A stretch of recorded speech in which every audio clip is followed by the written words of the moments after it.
بسم اللہ الرحمن الرحیم۔ بعض لوگ یہ سوال کرتے ہیں کہ اپنی بیوی کی جو شرمگاہ ہے اس کو چومنا یا چاٹنا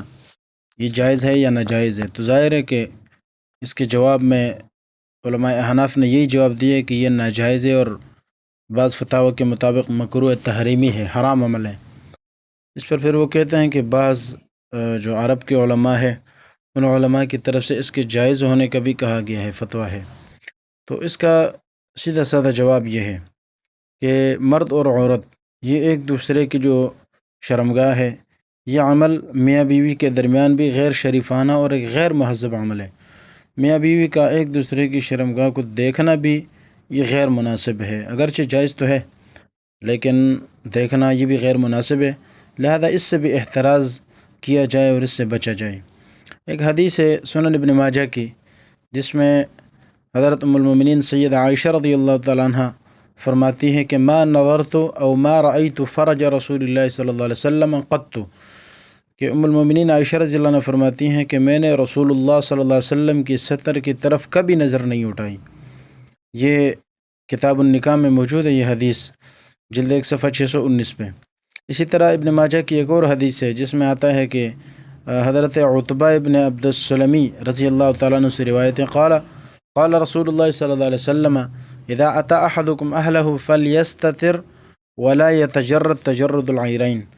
یہ بھی کتاب النکاح باب التستر عند الجماع، جلد 1 صفحہ 618 پہ، جس کا مطلب یہ ہے کہ حضرت عتبہ ابن عبد السلمی رضی اللہ تعالیٰ عنہ سے مروی ہے کہ رسول اللہ صلی اللہ علیہ وسلم فرماتے ہیں کہ جب تم میں سے کوئی اپنی اہلیہ کے پاس جائے تو پردہ کرے اور گدھوں کی طرح ننگا نہ ہو، یعنی بالکل برہنہ نہ ہو۔ ان روایتوں سے معلوم ہوا کہ اگرچہ شوہر اور بیوی ایک دوسرے کا سطر دیکھ سکتے ہیں، لیکن آداب زندگی اور شرم و حیا کا انتہائی درجہ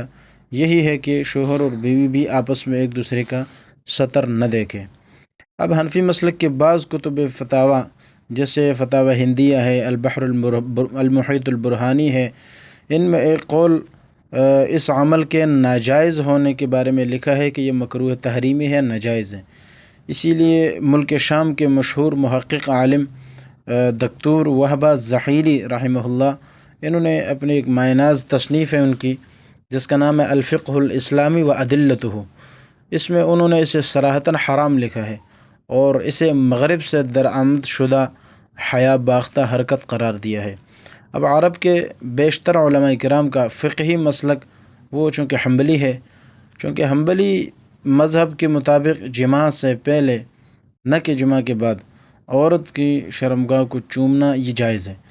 اس لیے ان کے فتاوی کے مطابق حنبلی مسلک کے پیروکاروں کے لیے عمل کرنے کی گنجائش تو ہے،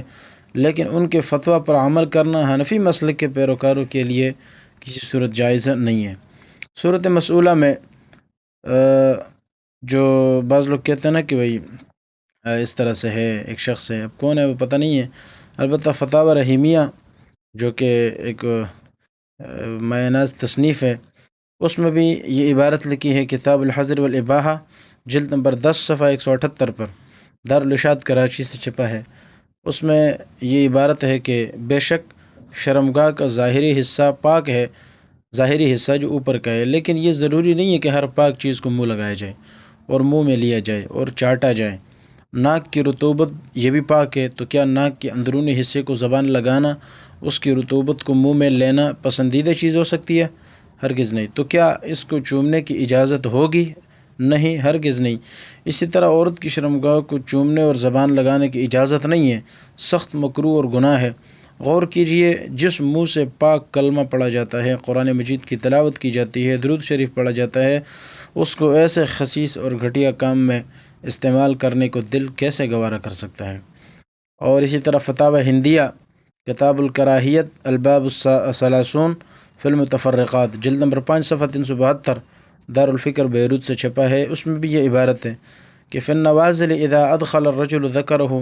فی فم امرأتہ قد قیل یکرہ وقد قیل بخلافہ کذا فی الذخیرۃ۔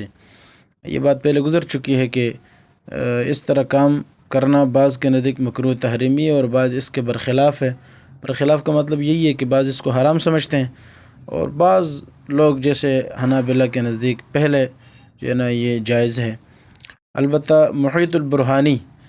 اس کتاب میں کتاب الاستحسان والکراہیت الفصل الثانی والثلاثون فی المتفرقات،